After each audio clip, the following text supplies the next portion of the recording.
dan rekan saya Hidayah Amelia, Nadia Safira, Review Pratama, dan Latafit, yang bersedia Putrani. Oke, baik. Di sini kami akan menyelesaikan tugas kami dan di sini kami akan mepresentasikan hasil diskusi kami tersebut dengan judul Three Angels Surprise Fact, yaitu tragedi yang mengubah pandangan tentang etika bisnis. Selanjutnya akan kami jelaskan sebagai berikut. Oke, kasus Triangle Shirtwaist Factory.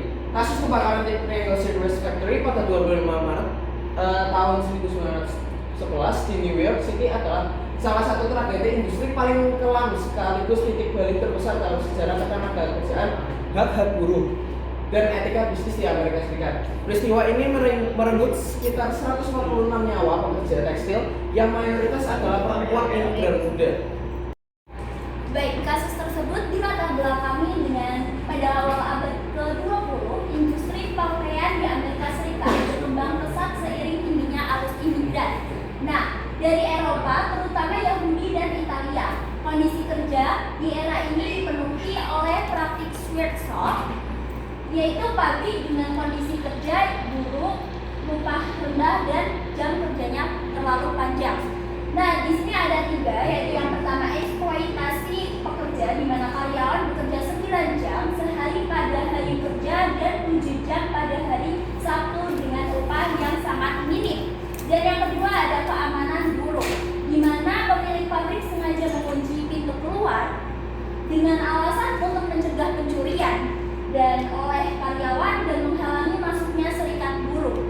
Dan yang ketiga ada kebijakan kejam, di mana kejam manajemen, di mana pabrik dipenuhi bahan mudah yang terbakar, yaitu ada kain perca, minyak, dan juga mesin tanpa deteksi api dan seperti itu. Nah, sekarang kita akan masuk ke kronologi kasusnya. Pada 25 Maret 1911, sekitar pukul 4:40 terjadi kebakaran di Triangle Shirtwaist Factory, New York City. Api diduga berasal dari tumpukan potongan kain di lantai belakang dan dengan cepat menyebar karena banyaknya bahan yang mudah terbakar serta minimnya sistem keselamatan.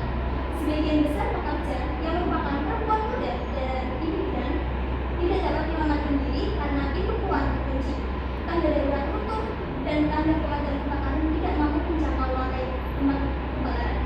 Akibatnya, banyak pekerja terjebak sementara sebagian lainnya terpaksa melompat dari jendela gedung. Tragedi ini mengakibatkan 146 pekerja meninggal dunia dan menjadi salah satu bencana industri paling mematikan di Amerika Serikat. Peristiwa tersebut kemudian mendorong lahirnya reformasi besar dalam standar keselamatan kerja dan perlindungan hak-hak pekerja. Berikut adalah pihak-pihak yang terlibat. Pemilik perusahaan Max Black dan Isaac Harris sebagai pihak yang bertanggung jawab atas operasional pabrik dan penerapan standar keselamatan kerja. Pekerja pabrik yang sebagian besar merupakan perempuan muda dan imigran sebagai korban berdampak langsung dalam tragedi tersebut. Kemudian ada Dinas Pemadam Kebakaran New York yang berupaya melakukan evakuasi dan pemadaman api, namun terkendala keterbatasan peralatan. Kemudian ada pemerintah dan lembaga investigasi yang melakukan penyelidikan terhadap penyebab kebakaran serta mengevaluasi pelanggaran keselamatan kerja. Untuk selanjutnya, penyelesaian kasus. Setelah kebakaran, pemilik pabrik Max Black dan Isaac Harris didakwa atas tuduhan pembunuhan tidak sengaja, manslaughter. Namun pada 27 Desember 1911, keduanya dinyatakan tidak bersalah karena tidak terdapat bukti yang cukup bahwa mereka mengetahui pintu keluar dalam keadaan terkunci saat kebakaran terjadi. Meskipun demikian, pada 1913, para korban dan keluarga korban memperoleh ganti rugi melalui gugatan bersalah. Tragedi ini juga mendorong pemerintah negara bagian New York membentuk Factory Investigation Commission yang kemudian menghasilkan berbagai peraturan baru mengenai keselamatan kerja, seperti kewajiban menyediakan jalur evakuasi, pintu darurat yang tidak boleh dikunci selama jam kerja, serta peningkatan standar keselamatan di lingkungan industri. Selanjutnya, pelanggaran prinsip-prinsip etika bisnis. 1. Prinsip kejujuran. Perusahaan tidak memberikan informasi yang transparan dan akurat kepada konsumen atau pemangku kepentingan. Ditemukan adanya indikasi manipulasi data atau penyembunyian fakta material demi keuntungan pihak yang merusak kepercayaan pasar. 2. Prinsip keadilan. Perusahaan memperlakukan pihak lain secara tidak setara dan eksploitasi. Tindakan ini menciptakan keuntungan yang tidak adil bagi perusahaan di atas kerugian dan penderitaan pihak lain yang posisinya lebih lemah. Ketiga, ada prinsip integritas moral. Manajemen gagal menunjukkan komitmen moral yang konsisten dalam menjalankan operasionalnya. Keputusan bisnis yang diambil terbukti mengorbankan nilai-nilai luhur dan nama baik demi mengejar profit jangka pendek. Nah, selanjutnya ada kategori permasalahan etika bisnis. Kasus tersebut dapat dikategorikan sebagai paksaan atau coercion karena pelanggaran didorong oleh tekanan dari manajemen untuk mencapai target yang tidak realistis.